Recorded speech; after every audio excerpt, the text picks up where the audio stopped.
7 power tips para mag-viral ang Facebook Reels mo. Gusto mo bang tumaas ang views, engagement at retention ng Facebook Reels mo?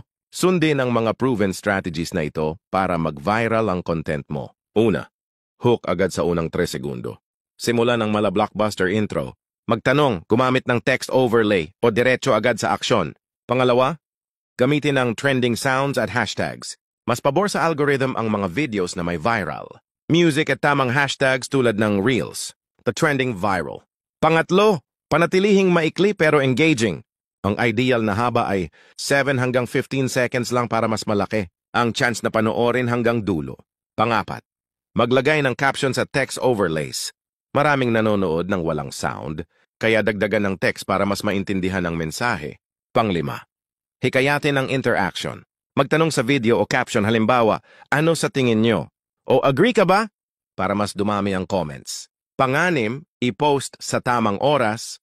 Ang best time ay 12 p.m. hanggang 3 p.m. at 6 p.m. hanggang 9 p.m. Gamitin ang Facebook Insights para malaman kung kailan pinaka-active ang audience mo.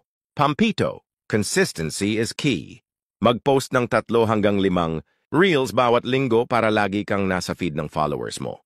Gusto mo bang magkaroon ng viral content? Simulan mo na ngayon at follow para sa mas maraming social media tips. Ano sa tingin mo ang pinaka-effective na tip?